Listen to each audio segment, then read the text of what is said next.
towards Manyanja Road, Kangundo Road, and then out towards Allsops. Very busy. Spice FM, KE on X, let's talk. Hashtag the Situation Room. Mature, intelligent talk every morning. Spice up yourself.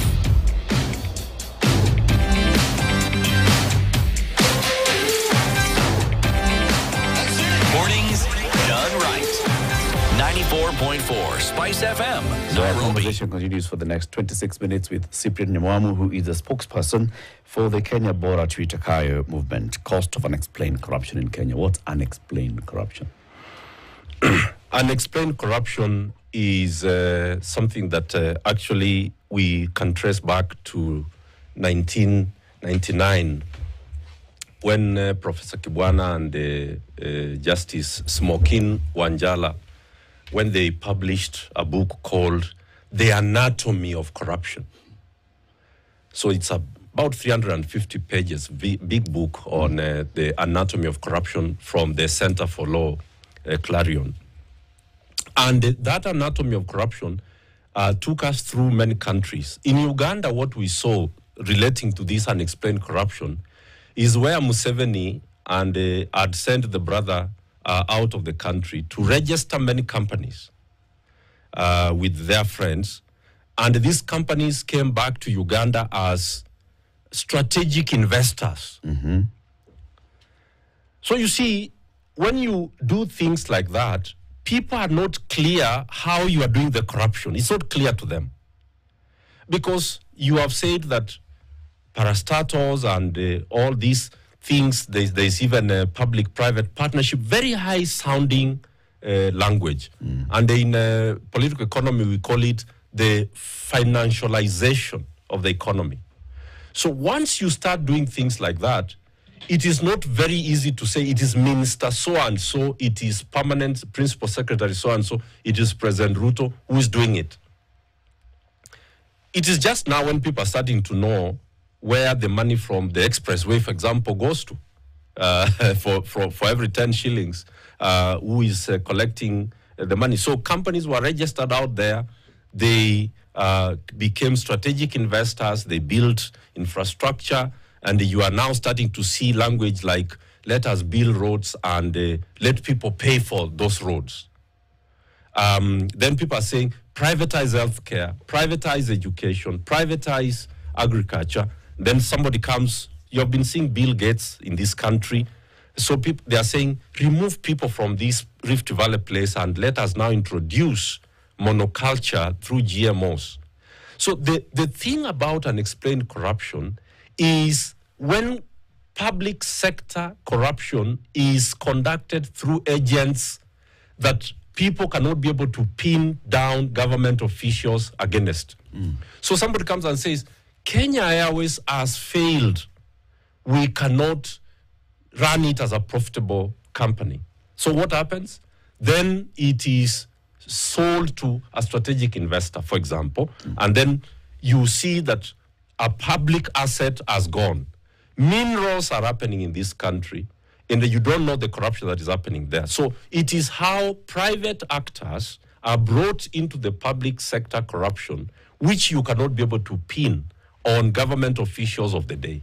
Can't pin, or you haven't taken the bother to actually find out how it actually works, or you don't have the means to find out how it exactly works. So I'm saying this because what you are discussing here is not new.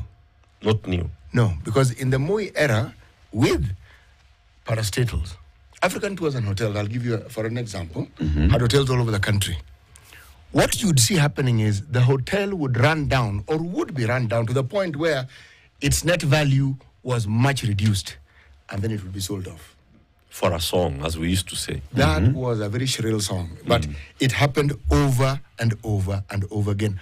How did we, for instance, get to a point where a national insurance company which had a monopoly, how could that go belly up? Kenya National Insurance. How? I mean, they were guaranteed business, guaranteed. It went belly up. Posta. How did Posta, a monopoly, go bankrupt? A monopoly. There was nobody competing with them. How? So, in that era, we perhaps knew less, And as you say correctly, we were suffering, but the suffering wasn't this intense. 2, people were not that aware. 3, the mode of communication was not as robust as it is now. But we did see the consequences of technology coming in. Posta, for instance, lost big time when the handheld instruments came in. People abandoned landlines completely. We came back to selected landlines, but the business that they had and they had a monopoly of simply disappeared. Now, as for delivering letters and parcels, other players also came in. So that monopoly also went. Now, the issue of letters is a bit tricky. People very rarely post letters these days. Okay. So I am simply saying that if we were to look at what we have now, and this is where I sometimes fault our leaders, Kwani, don't they have imagination? Why are you duplicating things that we've seen in the past? Okay? If you must steal, at least be clever about it so that it takes us a long time to figure this thing out. Seriously. So by the time we're figuring it out, 10 years have gone by, oh, this is what happened. But this one, it happens, and you know exactly what is happening. Our fear is if you speak about it, you will be followed. If you talk about it vigorously and even claim to have evidence, you will be jailed. That is what we fear. Or you might disappear altogether. Okay? Now, everything I've said is actually reminiscent of the Moi era. Everything I've just said and the era before that. Yes. So what is shocking, and that's why Eric is calling it unexplained corruption, is because of the way, for example, the Eurobond was done. For example, I'm just giving an example. So to explain to a countryman, to a citizen, that corruption has happened with the way this, borrowing has been done and been structured is always very difficult. That's why it's unexplained. People cannot be able to understand how we are in this mess with all the constitution and its institutions. It's because the way the institutions have been structured is that they have been pushed out of the economy, so that you have inserted private players. You've brought them to healthcare. Like, for example, you remove NHIF and you bring in SHIF, and you insert four private companies in that space. And so people are actually contributing to private players, so that it is not like how parastatals used to be stripped before. This time, people are paying money to a citizen pay bill, for example, and we don't know who is collecting that money and where it is going to. So this is the kind of, I don't want to call it modernization of corruption, but it is how you've inserted private players in a way that it never used to happen under Moi. Because these private players, when you go to e-Citizen, you realize that there's actually a private player there who is doing it for... Let me give the last example of KPLC, and I think it will be very clear. KPLC is a monopoly which collects money from everybody in this country. You bring private players who are collecting the tokens at the back, and then at the end of the year, you say that we cannot be able to account for 88 billion shillings. That the tokens people was a French company, and another one was Turkish, and another one, I don't know which one, and we don't know where they were taking the money. How do you explain how you cannot be able to explain where the votes in the server went? Then we were told in court that people are sleeping, they are not open yet. Even this server is not even ours. It's in Germany. It's in France, I think. This one was from Venezuela, and so on and so forth. Once you insert private players, even in America, they are dealing with it. How corruption is even going to elections is a completely new way of how things are being done by inserting private players. So you are told, take them to court, deal with them. And that is going to take you forever. And the public officials who actually facilitated them into the system are no longer even in power. And so you are looking for private players when it's actually the beneficiaries are the public officials who brought them into the system in the first place. And it is so subtle, yet it is more devastating than it has ever been. And this is about a global agenda of displacing governments and inserting, global private players who you cannot even account to. How do you even tax Google, for example? How do you tax this other company? They are all over the place. We are paying money to them. They are facilitating government and us. And then once they steal the money and run away with it, you cannot be able to reach them. But somebody at the back end has already taken his commission. Do you think that, because right now, the way it looks is that folks who may have their hand in the cookie jar, or as I like to say, are well immersed in the cookie jar, are not really afraid of consequences because we do not see a consistent and continuous mechanism that deals with people who steal public funds. They're not taken, they're stolen. Or they don't just disappear, they're stolen. So there's that where nobody's really afraid because we don't see any kind of precedent having been set that is severe enough to stop anybody from going there in the future. At the same time, I think that there's a disconnect between really the dangers of corruption or the lack that it causes. We're not connecting between public funds that are stolen and then the ability for the citizen to live a livelihood that is at the very least dignified. When we're talking about shelter, when we're talking about education and health and things like that, that we don't make the connection between this money that is stolen and the inability for you to survive. Do you think that if we did make that connection, then this fear that we hope that people who are in the public space would feel then would become a reality? Oh, yes. Oh, yes. In fact, that has been the missing link, and you have put your finger on it very directly. And I can predict now with a certain level of confidence that 2027, if we get there with this current government, when I said that in February, Eric was looking at me and wondering, what are you talking about? What are you saying that if we get to 2027 with this government? I think this government is going to run out of steam. It's going to run out of steam because the level of vigilance from the public and the ability to connect what Morara Kebaso is doing out there is started as a very innocent and a very mundane activity of going to visit projects, but now people are starting to connect it very directly because for every of these projects that have not been done, engineers have already issued certificates of completion, 60% completion, 70% completion. And people have cutted away 280 million, 1.3 billion, and all that kinds of money without any road being done.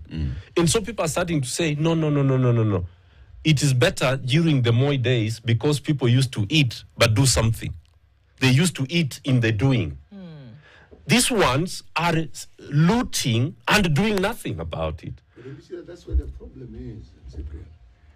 You see, we accepted corruption, even in that statement that, you see, they were doing it even if they were eating. You see, that is already wrong. That's why I'm going to 2027. And I'm saying what you are going to see in 27, and I can predict with a very high level of confidence, is that anybody who has been associated with corruption and anybody who has unexplained money is going to be in trouble in 2027.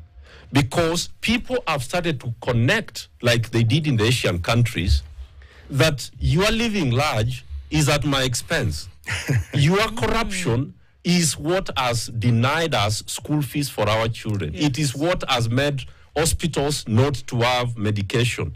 It is the reason we sold land to take our mom to hospital in India. It is the reason we had to bribe to get our son to be employed. That connection is now being done. That it is because of your stealing. When you see people rejecting Arambes to churches, that is what is happening. People are starting to say, don't bring those public officials, those politicians to our churches because we know the money they are bringing is stolen money. This connection is being done. Now the connection is there, and where we are moving in the right direction as a country. Do you think the level of poverty and unemployment is what has made it necessary that people do civic education for themselves, even if government does not want them to do that? And largely, we are starting to see Kenyans saying, these are not our leaders, these are our dealers. These are dealers, not leaders. They are not leading us, they are not providing service. That connection is how the country is going to be liberated, is going to be lifted out of the current mess, that we have been in for the last 6 years. Unfortunately, it may lead to public officials having to pay a very, very heavy price. And I can tell you that it may not happen next year, but we are going to see presidents going to jail. We are going to see members of the cabinet and members of parliament being jailed in this country. In this country, very, very soon. When do you think we're going to get a critical mass? Because you're saying 2027. I'm actually asking, do you really believe that by 2027 we'll have a critical mass of people who influence change? And I'm saying that looking at what has happened, what was happening 2 months ago and what's happening now. 2 months ago, politicians were literally hiding. Yesterday, just look at their social media pages. They were all in church. They were speaking in church. They're no longer even hiding in the pulpits. And the congregation is the same. Yes, we have the likes of Morara Kebaso and others who are supporting him, and Boni Mwangi, who's just doing all these audits in the counties, and others who are emerging. But are we actually raising a critical mass of people who are woke enough and active enough to influence change? I want to say very confidently, because I spend a lot of my time in the counties again, that the critical mass, we are going to have it if we don't have it already. People needed structure and they needed to be connected. That has been the missing link, and it's now being provided. Let me say this with a very, very high level of confidence now. In the city actually attributed to that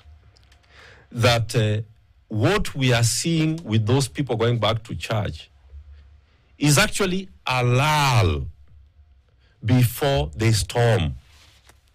People are waiting for one trigger. I don't want to tell you what that trigger is going to be. The trigger may even be Masengeli refusing to produce the abducted Kitengela 3. I don't know what the trigger is going to be. But if you are asking whether there's a critical mass in this country of people who cannot stand and look at a few individuals. Most people do not know that we are dealing with 1% of the population. The people who are stealing are actually 1% of the population. They are not all of us. They are just 1% of the population. The critical mass of Kenyans who want change and are saying no to corruption has shot up so dramatically. The next trigger will sweep people out of office, and it will be written in books of history. I am so confident as I was in February when I was telling you that we are completely done with William Ruto. If you go to that clip in February, I told you, Kenyans are completely done with William Ruto. We are only waiting for a trigger, and the trigger was the finance bill. Until you say another trigger then will come. The trigger is there. It may even be government being unable to pay the next installment of public debt payments to foreigners, and we default. In the day we default, it may be in October, it may be, I don't know, maybe November, maybe December, I don't know.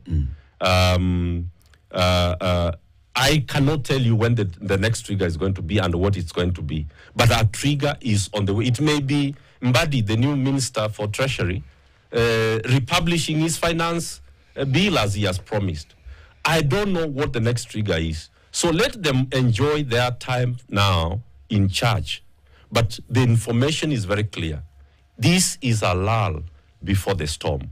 When Kenyans are going to rise next to reject the way governance is being done in this country, even this broad-based government, which Masita Rus calls a fraud-based, she calls it fraud-based government, you will realize that they are actually made with the legs of clay.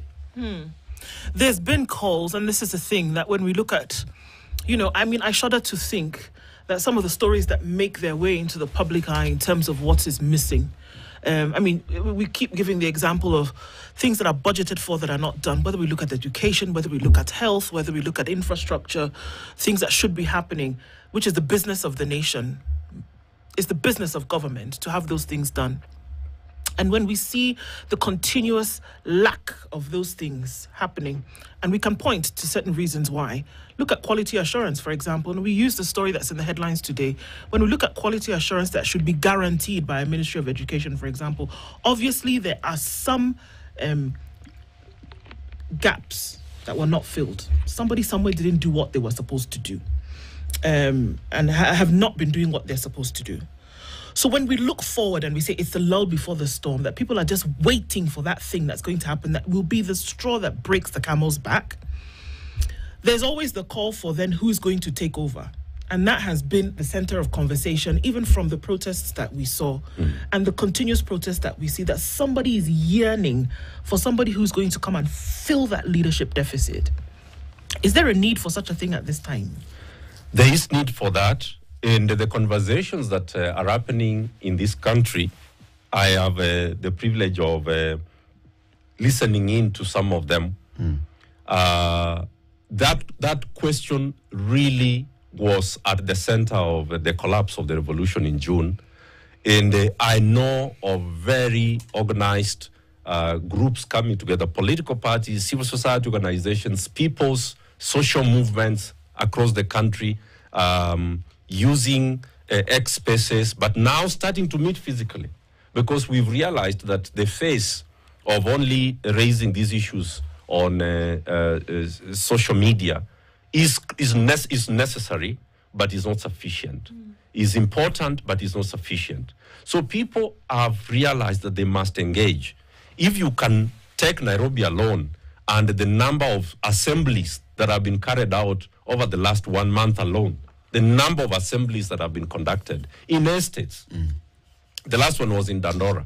My friend Buka, I saw him at the Dandora assembly before he was arrested and denied to fly out of the country. You are seeing a critical mass of mobilization to offer leadership so that there is no gap. And the coming together of all these Kenyans who are committed to ending the corruption, the wastage, the pillaging of the economy is critical, because that's how you build confidence that there's an alternative to William Ruto and ODM and all this. I saw yesterday Kalonzo Musyoka was campaigning somewhere in Kiambu, and people said, deal with your governor in Machakos first and then come.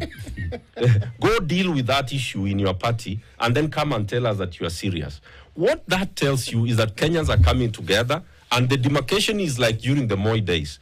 You are either with the politicians or you are with Kenyans. That choice is now being forced, and the people are choosing. Babu Owino, who could believe that Babu would say anything that was not going to please Raila Odinga?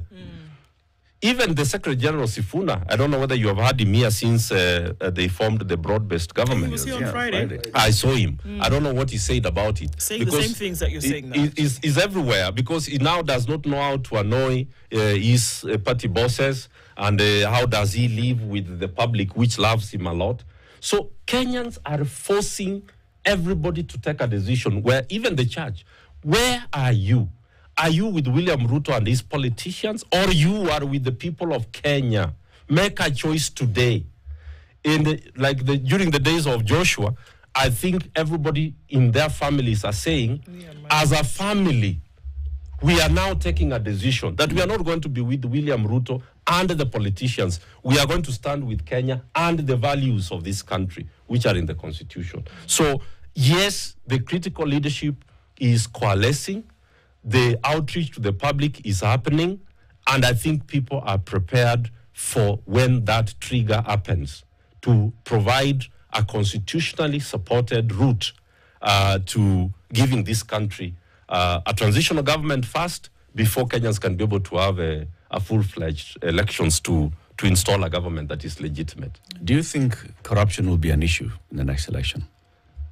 It will be a critical, big issue in the next election, because like ICC was the issue that time which galvanized certain ethnic communities. This election of 2022 was actually an alliance of the corrupt. Every corrupt individual joined Kenya Kwanza, and they got elected. I don't know whether they got elected, but anyway, they are in power. Corruption is going to be a decisive discussion. The other discussions that are going to be there is that public debt and the economy, employment and etc., the things that William Ruto campaigned on, taxes, the economy is going to be at the center of the next general election, just as as corruption will be a very decisive agenda in the next general election. Always good having you here, Cyprian. Thank you for joining us today. Yeah. We'll invite you again soon. Cyprian Nyamwamu is the spokesperson of the Kenya Bora Twitakaya movement. He's been our guest. We talked about corruption, the costs of unexplained corruption in Kenya, and whether we are seeing a critical mass of people who are now connecting corruption to their daily situation. Keep it here for more. It's 8 a.m.